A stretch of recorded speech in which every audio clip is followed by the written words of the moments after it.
the birthplace of the Republican Party.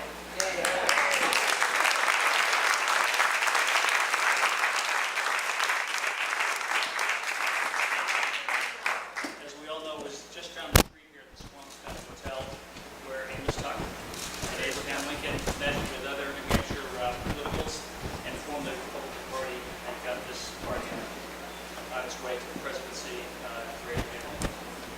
It's my pleasure to introduce a gentleman who I've known for quite a while, and I've had the pleasure of serving as a delegate to the National Convention in 2008. And he's had an interesting life, 4 careers so far, and we're working on helping you with a 5th career.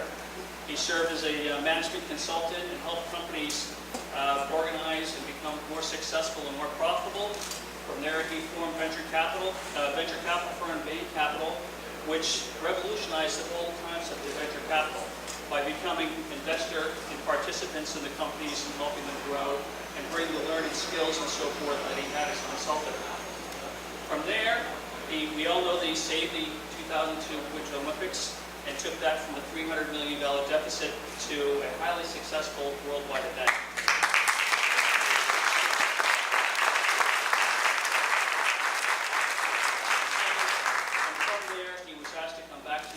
Back to Massachusetts, run for governor, became governor, and solved a $3 billion deficit in his term. A terrific event, a terrific accomplishment, and one which I think has established you as the leader in terms of being able to work with across the aisle and deal with the financial problems that we have at the state levels and now at the federal level. And it's my pleasure to introduce Governor Romney.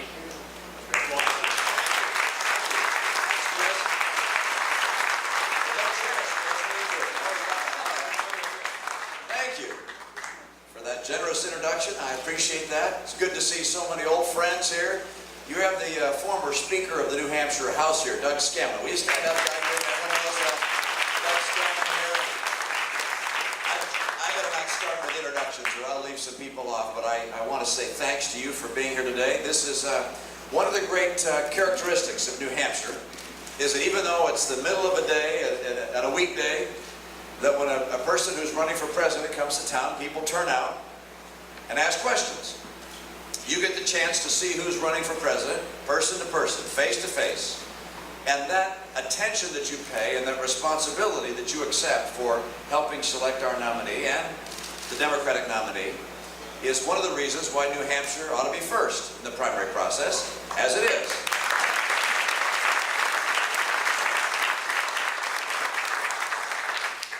Appreciate your willingness to be here today and to hear what I have to say. I'm going to say a few words, and then, as is traditional in a town meeting like this, I'm going to turn to you and let you ask whatever question you'd like, and I'll do my best to answer them.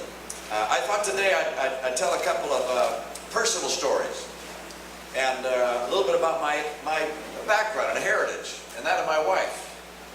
My dad was born in Mexico of American parents who were living there, and revolution in Mexico in the early 1900s led them to leave Mexico, come back to their home in the United States. My dad's dad was in the construction business, and as you know, there are good times and bad in construction, and he went broke more than once. They lived in Los Angeles and Idaho and Utah. My dad learned to be a lath and plaster carpenter working for his dad. Some of you know what lath and plaster is. It was the precursor of wallboard, right? I mean, my guess is this is lath and plaster here, right? Okay. And so my dad could take a handful of nails and put them in his mouth, and then he could sort them out and spit them out sharp point forward. And he'd grab that and use it to bang into the lath as he put up the wallboard. My dad never had the time or money to put together a college degree. But the fact that he was a lath and plaster carpenter didn't keep him in America from becoming head of a car company, big car company, at least at the time. They made Ramblers, some of you remember Ramblers. And then also becoming governor of the state, where he ultimately lived. My dad grew up understanding the value of hard work and wanted me to understand the value of hard work. My wife's dad was born in Wales. His father was a coal miner. And his father said, I don't want my kids growing up with a black lung and the diseases of the coal mines, and so they immigrated to this country ultimately. There were 4 kids in their family, including my father-in-law, and they didn't have enough money to all go to college. But they knew that education was the key to being able to provide for a better life for their kids and grandkids, and so they looked around the table and said, we're all going to save money from our jobs and send one of us to college. And they concluded that my father-in-law was either the most entrepreneurial or the brightest, or however they did it, they decided he was the one that was going to go to college. And so the other three kids, can you imagine, saved their money to send their brother to college. And he went to General Motors Institute of Technology, learned to be an engineer, and ultimately started his own business, and hired his brothers and sister, and was able to build a pretty successful enterprise that made parts for ships, of all things. It's remarkable in this country how many people come here with aspiration to achieve great things, to sacrifice and work hard, people who believe in America and believe in the principles that made America such a successful nation.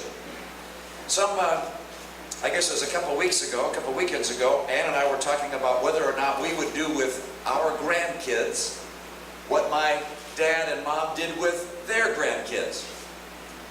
When their grandkids got to about 10, 11, 12 years old, somewhere in there, and they had 3 or 4 or 5 of them in that age group, they put them together, put them in their Ford Econovan, and drive for 30 days going to national parks. And they taught them to love the country and the land. But they also taught them something more than that. They taught them about the values of the country. Because I remember being on a trip like that with my parents. They took me to the national parks, and as we'd go from park to park, my mom or my dad would read from a book. And the book was called Men to Match My Mountains. This was a book written by Irving Stone, I think in the 1960s or so. And in that book, he describes the character of the men and women who conquered the American West and achieved the greatness that process encompassed. Now, I was telling that story a week ago Sunday, and in the home of the fellow where I was telling that story, the homeowner got up and he said, I'll bet you don't know where the title for that book came from. And I said, you're right, I don't know where the title came from. He said it came from this poem, and then he recited a poem, which I've since learned. It's only 4 lines. I can learn 4 lines. But interestingly enough, the poem was written by someone from right around here, from Candia, New Hampshire. His name is Sam Walter Foss, and he wrote this poem in the 1800s. It goes like this: bring me men to match my mountains. Bring me men to match my plains. Men with empires in their purpose and new eras in their brains. This is the poem. He was looking for those individuals that would have the courage and love of freedom to conquer the challenges of the American West and ultimately our cities and roads and the valleys, the canyons. He wanted people with empires in their purpose. Not that they would conquer other nations. That's not the empires he's talking about, but instead conquering new realms of thought, pioneering, discovering, building enterprises, achieving greatness for the coming generations. Those are the empires. And the new eras, by new eras, new vistas, new dimensions, the new ways of doing things. And that's what America has brought to ourselves, to our kids, to coming generations, and to the world. We're a nation of champions and innovators and pioneers. And the reason we are is that when the founders of this nation decided what America would be, they did a number of interesting things. One was to give us political freedom. As your motto so well emblazoned on the license plate indicates, live free. Live free. We had political freedom. We would choose our government. The people would be sovereign, not the state. But there was another freedom they gave us. The freedom to choose our course in life. Economic freedom, if you will. Instead of having a government tell us how we'd live our lives and who could do what and what kind of school you got to go to and who got what health care, no, you got to make those choices yourself. We became politically free, personally free, economically free, and by virtue of those freedoms, people from all over the world who loved freedom pioneers, champions of all kinds, wanted to come here.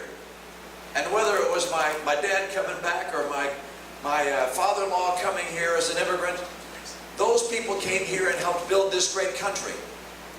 Now, right now, we face some real challenges. And we face those challenges in part because politicians in Washington, and the president in particular, seem to believe that government knows better than free people, and they're wrong. People are the source of America's greatness.